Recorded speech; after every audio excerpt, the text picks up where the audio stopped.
이재명을 졸로 보는 듯 당권 출마한 뒤 바로 문재인을 만난 정청래. 긴급히 유시민을 이재명 저격수로 올린 김어준. 이렇게 라인업이 구성되었습니다. 정청래는 얼굴 마담일 뿐이고 이재명 정권의 권력을 탈취하려는 세력의 지휘부는 문재인, 김어준, 유시민 등 영남 3인방입니다. 2024년 4월 총선 소나무당 선거를 위해 집필한 송영길 호남 대권 선언, 이란 책의 진가가 발휘될 시기가 온 것입니다. 2000년 이후 호남은 두 차례 정치적 결단을 내립니다. 2004년 노무현 탄핵을 시도한 호남, 민주당을 심판, 열린우리당을 밀어준 겁니다. 그때 주역이 바로 유시민, 김어준, 그리고 문재인이지요. 이때 호남이 만든 노무현 정권을 1년 만에 무너뜨리는 행태에 호남 정치 세력을 심판해버린 것입니다. 반대로 2016년 총선 때는 호남이 문재인 세력을 심판하기 위해 안철수와 천정배, 박지원 등이 만든 국민의당 손을 들어줍니다. 이때 국민의당은 지금의 송영길처럼 중도 확장 노선을 지향했습니다.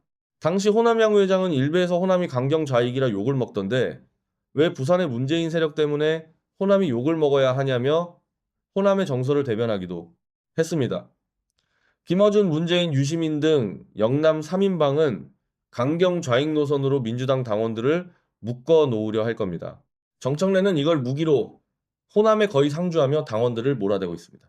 그러나 2004년, 2016년 사례로 볼 때 호남을 개돼지몰이 하려는 영남 3인방의 전략은 실패할 겁니다. 1. 여당에서 임기 1년 차에 호남이 만든 이재명 정권을 뒤흔드는 걸 호남이 용납할 가능성이 없습니다. 노무현 때는 기존 호남 정치 세력도 심판했는데 하물며 영남 3인방을 호남이 봐줄 이유가 뭐가 있겠습니까? 2. 안철수 사례로 볼 때 호남이 늘 강경자익을 따라가지 않습니다. 김대중은 김종필, 박태준과도 손잡고 호남 기반으로 집권했습니다. 이런 상황이라면 송영길 대표가 더 적극적인 중도 포용 노선을 제시하더라도 호남에서 가볍게 영남 3인방을 제칠 수 있을 겁니다. 단, 수도권 등의 강경파 당원들을 잡기 위해선 장시호 태블릿 조작을 덮은 정청래를 심판하고 한동훈을 잡아 검찰의 조작 수사를 밝혀내겠다는 이슈를 던져야 할 것입니다. 그럼 호남은 물론 강성 당원 내에서도 송영길 대표가 영남 3인방에 밀릴 이유가 없습니다. 특히 유시민은 호남에서 워낙 찍혀 있어. 유시민이 앞장서면 설수록 호남은 송영길 대표 쪽으로 돌아설 겁니다. 이 상황에서 제 책의 내용대로 노무현, 문재인, 이재명 등 영남 정권이니 이번에는 송영길 호남 정권을 만들어 보자는 여론이 들고 일어나면 예상보다 더 크게 이길 것입니다. 이대로 버려지는 게 아닐까 걱정했던 송영길과 호남 대권 선언 이 책이 역사에 기록될 수도 있을 겁니다.